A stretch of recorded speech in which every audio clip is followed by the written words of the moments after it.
Hello everyone, I heartily welcome you all to the Legal Success Square. Today we will be dealing with the chapter 2. In the previous video we have discussed about the chapter 1 of of Muslim law. So today we are dealing with the chapter 2, that is conception, origin and development of Muslim law. Keep your pen and pencil with you because you have to highlight those portions which usually comes in the judicial examination, and I'll make you highlight some points which usually comes in the prelims examination as well. So kindly concentrate over here. Chapter 2 talks about the conception, origin and development of Muslim law. So what are the basic important which we are learning over here? This portion and this portion. So let's begin that. Muslim conception of law. Muslim conception of law, there are mainly two different conceptions of law. One of divine origin, as in the case with the Hindu law, Islamic law, etc. जो दो different conceptions होते हैं law के. पहला है divine origin, जैसे कि हमारे हिंदू लॉ और इस्लामिक लॉ में है, और दूसरा होता है मैन मेड. तो मुस्लिम लॉ जो है वो कहाँ से आया है? वो जो है वो religion blend with the religion, is founded upon revolution and is blend with religion. There is an Islam में एक डॉक्ट्रिन लर्न करना है, a doctrine of certitude, जिसका मतलब होता है इल्म उल यकीन, in the matter of God and evil. Human beings due to their weakness cannot understand what is good and evil. Human beings जो है अपने weakness, अपने कमजोरी के कारण सही और गलत का पहचान नहीं कर पाता है, unless in the matter they are guided by the inspired prophet. जब तक उसको बताया नहीं जाए, गाइडिंग पाथ नहीं दिखाया जाए प्रॉफिट के द्वारा. तो जो मोरली ब्यूटीफुल है वो करना चाहिए, और जो अगली है उसको नहीं करना चाहिए. ये हमारे क्या बोलते हैं, ये हमारे शरीयत भी बोलते हैं, लॉ ऑफ शरीयत बोलते हैं. और जो मोरली गुड है वो करना चाहिए, जो मोरली गुड नहीं है वो नहीं करना चाहिए, लॉ ऑफ शरीयत बोलते हैं. और उसके अलावा कोई लॉ नहीं होता है. This is the view of Muslim jurist. यही व्यू है मुस्लिम जूरिस्ट का. तो कंसेप्शन हम लोग को पता चल गया. दो डिफरेंट कंसेप्शन होता है, एक डिवाइन ऑरिजिन, एक मैनमेड होता है. ओके, तो मुस्लिम जो है वो आया रिवोल्यूशन में और ब्लेंड विद रिलीजियन है. इस्लाम में लिखा हुआ है डॉक्ट्रिन ऑफ सर्टिट्यूड के बारे में, बहुत इंपॉर्टेंट है. इल्म उल यकीन, in the matter of good and evil, जो अच्छा है वो करना चाहिए, जो बुरा है वो नहीं करना चाहिए. यही लॉ ऑफ शरीयत है और इसके अलावा कोई लॉ नहीं हो सकता है. यही व्यू भी है मुस्लिम जूरिस्ट का. तो अगर हम लोग आगे पढ़ते हैं, शरीयत क्या होता है? शरीयत in law is the wider sense, it means totality of the Allah's commandment. जो भी अल्लाह बोला है, each one of the commandment, एक एक कमांडमेंट को हुक्म बोलते हैं. ये डॉक्ट्रिन ऑफ ड्यूटीज भी है. शरीयत जो है डॉक्ट्रिन ऑफ ड्यूटीज भी है. इसका मैं अलग से क्वेश्चंस भी आया तो अलग से क्वेश्चंस भी डील करेंगे. Legal considerations and individual rights have secondary place in it. Legal consideration और इंडिविजुअल राइट्स का सेकेंडरी प्लेस है. शरीयत क्या बोलते हैं कि रिलीजियस इंजंक्शंस जो है वो 5 काइंड्स के होते हैं. बहुत ही इंपॉर्टेंट है. 5 काइंड्स के रिलीजियस इंस्ट्रक्शंस होते हैं. अल अखम उल शमा, मतलब जो भी है इंजॉइंट रोका गया है फर्ज के द्वारा. दोज स्ट्रिक्टली फोरबिडन, जिसको बोलते हैं हराम. There are 2 more categories which a Muslim is advised to do and things which a Muslim is advised to refrain. और भी कैटेगरीज है जो बोला गया कि करना चाहिए और नहीं करना चाहिए. मकरू जिसको बोलते हैं रिफ्रेन को. And finally there are things about which religion is indifferent. The shariat is totalitarian, a human activity which is embraced in its sovereign domain, जो एम्ब्रेस्ड है सॉवरेन डोमेन में. Law proper in Islam is fiqh and it differs from shariat. शरीयत से differ करता है law. जो है इस्लाम में वो फिक है, और वो कैसे डिफरेंशिएट करता है शरीयत से ये पढ़ेंगे. तो पहला है फिक. जो है फिक का मतलब होता है intelligence and covers the whole science of jurisprudence. इसका मतलब होता है intelligence which covers the whole science of jurisprudence. It implies independent exercise of intelligence. किस हिसाब से इंडिपेंडेंटली एक्सरसाइज कर सकते हैं इंटेलिजेंस कोई भी पॉइंट ऑफ लॉ में, अगर कोई सोल्यूशन नहीं दिया हुआ है कुरान और हदीस में. और वही चीज फिक जो है वो डिफाइन किया गया है मुस्लिम लॉ जूरिस्ट के द्वारा. क्या? As the knowledge of one's right and obligations. Knowledge, ज्ञान एक सही का और क्या कर्तव्य है, अधिकार और कर्तव्य का ज्ञान बताया गया है जो कि निकाला गया है कुरान से और हदीस से, और उसको डिड्यूस किया गया देयर फ्रॉम, और about which the learn have agreed, जो भी लर्निंग जूरिस्ट जो है, लर्न जूरिस्ट एग्री किए हैं। और साइमल्टेनियसली शरीयत क्या होता है, in the words of Abdur Rahim, शरीयत का मतलब क्या होता है, matters which would not have been known but for the communication made by the law giver, matters जो हम लोग नहीं जानते हैं बट कम्युनिकेशन कौन दिया है, लॉ गिवर्स दिया है। जो पाथ ऑफ शरीयत है वो laid down by God and his apostles, apostles कौन है, प्रॉफिट मोहम्मद है। जो पाथ ऑफ शरीयत है वो दिया गया गॉड के द्वारा और एस्टॉपल के द्वारा। वेरस फिक में क्या होता है, जो ये एक रिजल्ट ऑफ एंडरवेयर है, ये सिग्निफाइज करता है साइंस ऑफ लॉ, ये सिग्निफाइज क्या करता है, साइंस ऑफ लॉ, ये एक ह्यूमन एंडरवेयर है, ये साइंस ऑफ लॉ को बताते हैं। और शरीयत जो है वो डिवाइनली ऑर्डेंड पाथ ऑफ रेक्टिट्यूड है। शरीयत is a wider circle and embraces all the human activities, एक वाइडर सर्कल है और एम्ब्रेस करता है सारा ह्यूमन एक्टिविटीज। जो फिक जो है, अब हम लोग पढ़ेंगे, एक नैरोअर वन है जो डील करता है विद द लीगल एक्ट्स। ये जो है बहुत डिफिकल्ट है हम लोग को डिस्टिंग्विश करना दो टर्म्स में, जो भी इस्लाम में दिया गया है, क्योंकि वो दोनों ही इंटरमिक्स्ड है। और अगर देखते हैं pure secular, that even a pure secular act जो टेक्स्ट में दिया गया है अबाउट रिलीजियस मैरिज और गॉड के ब्लेसिंग्स का बताया गया है, तो इसके बारे में क्या बोल रहे हैं कि फिक जो है वो एक नैरो वन है and deals with the legal act. It is however very difficult to make a sharp distinction between the two terms, as the law in Islam is so intermixed that even a pure secular act which is in accordance with the text gets religious merits and blessings of God. Therefore in practice both terms are used, last में हम लोग बोल सकते हैं ये intermixed है, synonyms है दोनों, as a criterion of all human actions, सारे human actions पे डिपेंड करते हैं, वेदर इन शरीयत और in the fiqh, the same seeking the approval of Allah, दोनों मतलब अप्रूवल लेता है अल्लाह से by conforming to an ideally perfect code. अब थोड़ा सा पॉइंट ऑफ डिस्टिंग्विश देख लेते हैं। Islamic concept of law, shariat and fiqh is connected with the religion, दोनों रिलीजन से कनेक्टेड है।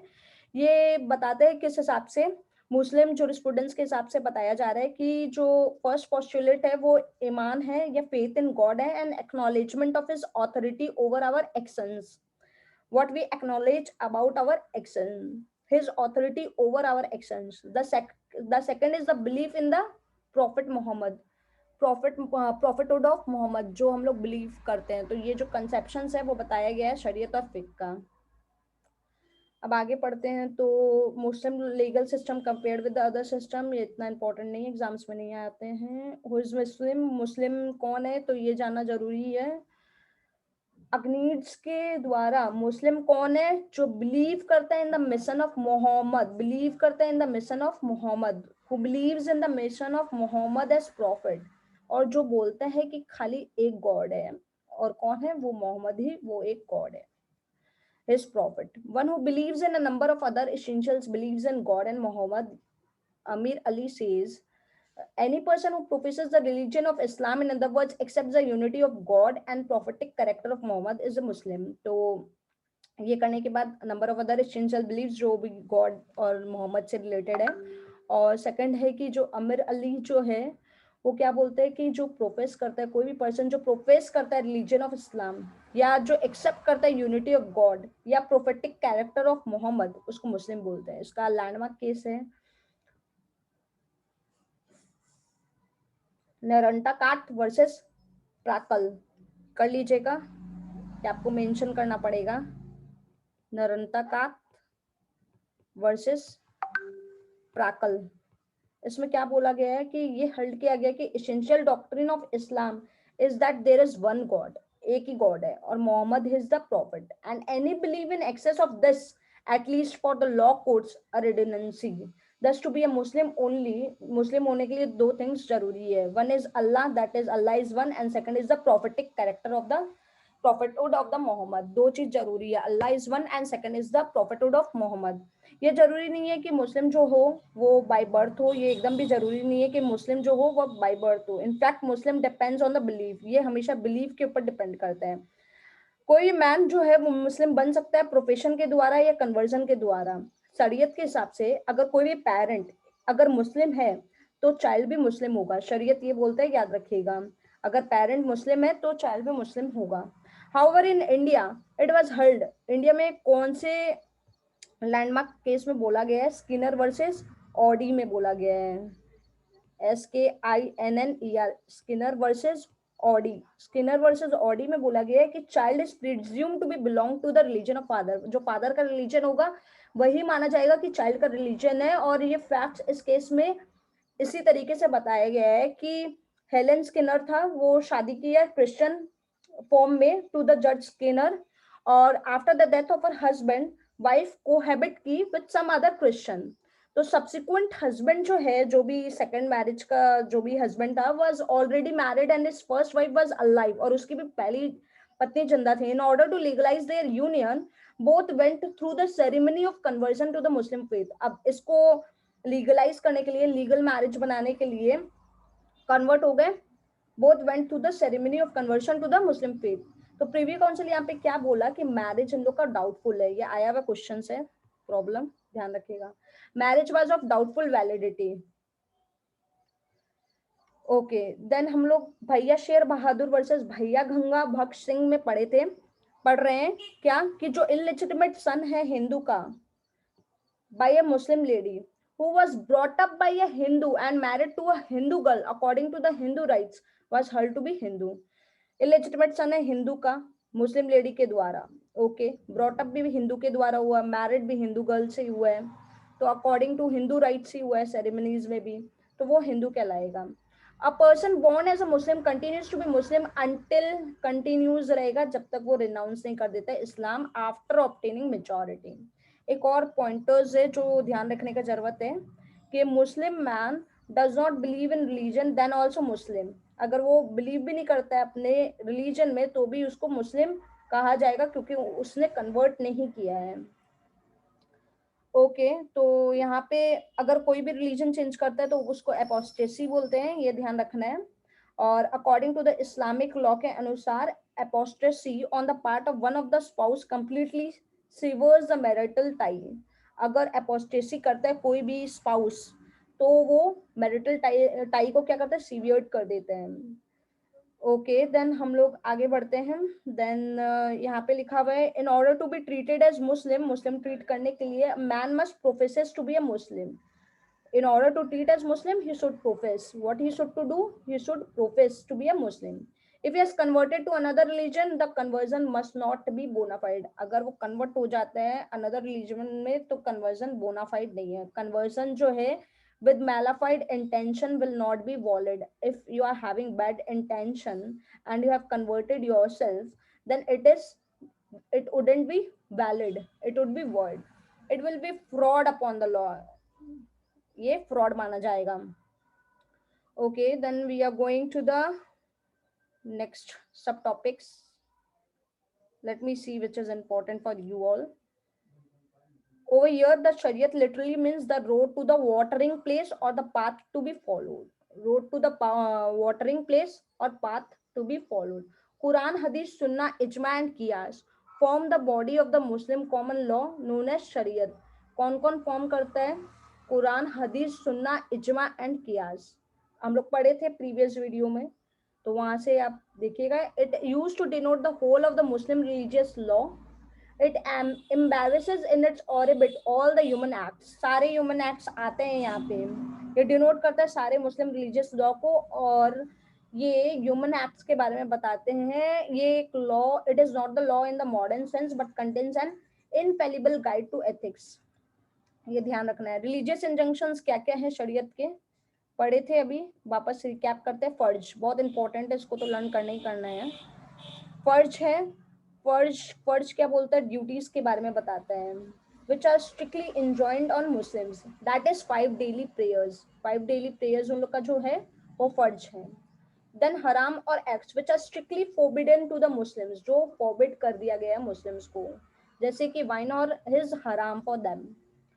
मंडप, मंडप को क्या बोलते हैं? The things which the Muslims are advise to do, Muslims are advise to do, ये करना ही करना है। Additional prayers on Eid are mandub. मकरू क्या होता है?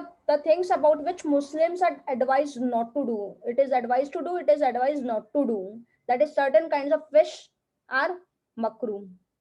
Judge or the things about which Muslim is indifferent, where Muslim is indifferent, that is traveling on sea or air is jayaj. Then talking about the fiqh, taking this concept, talking about the fiqh. Fiqh is the name given to the whole science of jurisprudence because it implies the exercise of intelligence. Whole science of jurisprudence याद रखना है, and exercise of intelligence when in deciding the point of law. In absence of binding, जब कुछ नहीं है, कुरान में कुछ नहीं लिखा हुआ है, ट्रेडिशंस में कुछ नहीं लिखा हुआ है, तब फिक आएगा.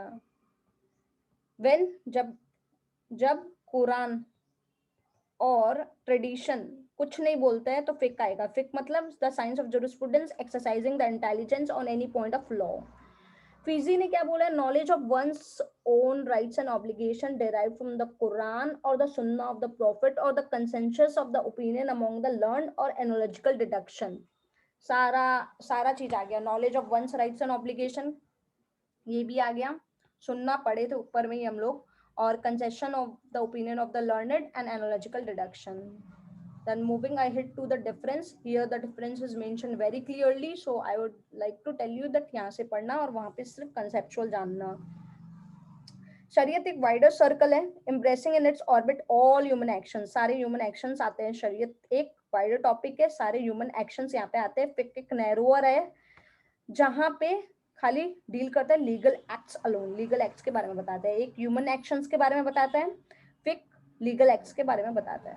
देन शरीयत रिमाइंड करता है हम लोग को रिविलेशन के बारे में, नॉलेज के बारे में, which no one could have possessed except the Quran और हदीस. बताता है रिविलेशन के बारे में और वो ज्ञान के बारे में जो किसी के पास नहीं है, सिर्फ कुरान और हदीस में है. और फिक क्या बोलता है? The power of reasoning is a chief factor. बोलते हैं कि जो चीज कुरान, हदीस, इजमा और कौन कौन सा पढ़े थे, कियास, इजमा, कुरान, हदीस, ये सब में जहाँ पे ये सब में चीज नहीं बताया गया है वहां पे फिक अप्लाई होता है. और हम लोग बोल सकते हैं ये सबका कॉम्बिनेशन लेकर भी एनालिटिकल डिडक्शन होता है. फिर थर्डली क्या हो रहा है? थर्डली हो रहा है God and prophet let down the path of शरीयत. गॉड एंड प्रॉफिट बताया है पाथ शरीयत का. गॉड एंड प्रॉफिट जो है सिर्फ बताया है पाथ शरीयत का, और वही चीज the whole structure of fiqh is erected by the human agencies. ये याद रखना है. यहाँ पे गॉड बताया है, कुरान बताया है, हदीस बताया है. यहाँ पे अगर हम लोग शरीयत का बात करें तो गॉड, कुरान, हदीस. वही अगर हम लोग फिक का बात करते हैं तो साइंस ऑफ जुरिस्प्रूडेंस है ये, इंटेलिजेंस, रीजनिंग के बारे में बताया है कि कोई भी क्या सोचेगा उस पर्टिकुलर पॉइंट ऑफ लॉ में. ह्यूमन एजेंसी के बारे में बताया है. ओके, देन आगे बढ़ते हैं. फोर्थली, शरीयत में क्या है कि ग्रेड्स ऑफ अप्रूवल और डिसअप्रूवल जो है वो बहुत सारे होते हैं. ग्रेड्स ऑफ अप्रूवल और डिसअप्रूवल बहुत सारे होते हैं. साइमल्टेनियसली फिक में एन एक्शन इज लीगल और इनलीगल, या तो फिर परमिसेबल होता है या नॉट परमिसेबल होता है. यहाँ पे अप्रूवल और डिसअप्रूवल का बात होता है जो कि बहुत सारा होता है शरीयत में. फिक में क्या होता है? एक्शन कोई भी लीगल हो सकता है, इलीगल हो सकता है, परमिसेबल हो सकता है, नॉट परमिसेबल हो सकता है. तो ये भी ध्यान रखना है. नेक्स्ट हम लोग चलते हैं. खाली ये थोड़ा सा प्री पॉइंट ऑफ व्यू में थोड़ा सा ये देख लीजिए, वैसे इसके क्वेश्चंस भी बनते थे पहले. डेवलपमेंट ऑफ मुस्लिम लॉ के बारे में, जो पीरियड ऑफ कुरानिक कंसेप्ट है वो आफ्टर हिजरा के बाद आया और बिटवीन 622 टू 623 एडी के बीच में, और period ranges from 1 to 10 AH. ये याद रखना है. और मैंने लास्ट प्रीवियस वीडियो में भी डिस्कस किया था कि यहाँ पे मेमोरेबल फ्लाइट के बारे में थोड़ा देख लीजिएगा, which marks the commencement of Hijra era. ठीक है, फ्लाइट जो प्रॉफिट मोहम्मद क्या किया था, मदीना से वो मेक्का गया था, वो वाला फ्लाइट का जानना है आपको. देखिए लिखा हुआ द हिजरा और flight from the Mecca marks the beginning of the Muslim era. आगे पीरियड ऑफ ऑर्थोडॉक्स खलीफत जो कि 10 AH से स्टार्ट होता है, एंड होता है 40 AH, और 632 से लेकर 661 तक रहता है. Prophet died without living any son. ये भी ये जानते ही, लास्ट टाइम पढ़े थे हम लोग. अब next, period of theoretical and collection period ranges from 40 AH to 300 AH, ये याद रखना है इसमें। फिर यहाँ पे जो है डिफरेंट डिफरेंट स्कूल्स, 4 स्कूल्स के बारे में दिया गया है, बाद में तो अपने वापस पढ़ेंगे, इसका मैं पर्टिकुलरली नोट्स बनाकर आपको समझाऊंगी, तो बस ये आप थोड़ा सा देख लीजिए। यहाँ पे हनाफी स्कूल है, ये नेम्ड आफ्टर इमाम अबू हनीफा 669 से लेकर 767 AD, और ये लिबरल है बहुत चारों स्कूल से, क्योंकि ये कौन से प्रिंसिपल्स पे रिलाई किया, कियास और एनालॉजिकल डिडक्शन पे किया है। मलिकी स्कूल, ये जो स्कूल है वो was named after its founder Malik ibn Anas 713 से लेकर 795 AD। ये स्कूल एक्सेप्ट नहीं किया qiyas as a source of law, और इम्पोर्टेंस सिर्फ ट्रेडिशंस को दिया है एंड इजमा को दिया है as a source of law.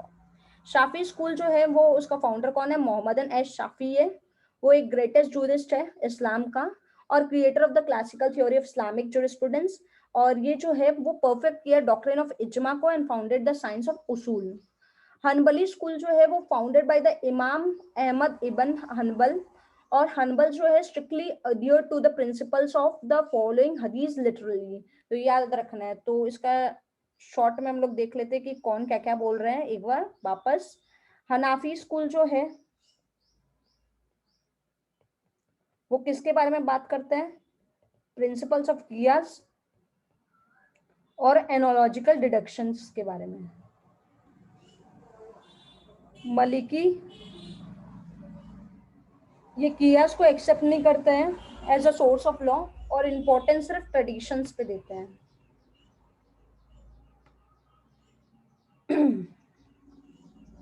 Then Saifee school जो है वो ज्यादा इंपॉर्टेंस किसको देते हैं, इजमा को देते हैं। और हनबली स्कूल जो है, हनबली स्कूल ज्यादा इंपॉर्टेंस हदीस को देते हैं। फिर period of evolution of ijtihad and taqlid, इसमें एज सच कुछ इंपॉर्टेंट है नहीं, फिर भी टर्मिनोलॉजी जानना पड़ेगा, तो शॉर्टली आप लोग इसको देख लीजिएगा। जो तकलीद किसको बोलते हैं, ये सब पॉइंट्स थोड़ा मार्क करके ये सब रीड कर लीजिएगा। और फिर इसमें फिफ्थ पीरियड जो है हम लोग का है, वो फिफ्थ पीरियड है 1924 AD to the present day, इसको मॉडर्न पीरियड बोलते हैं। खलीफत एबोलिश हो गया इस पीरियड में, और कोई खलीफ नहीं है। ओके, अब हम लोग आगे बढ़, अब चैप्टर 3 आ जाएगा। सो यहाँ तक हम लोग फिनिश करते हैं अपना chapter 2। So I hope you have learned a lot, keep learning, thank you everyone.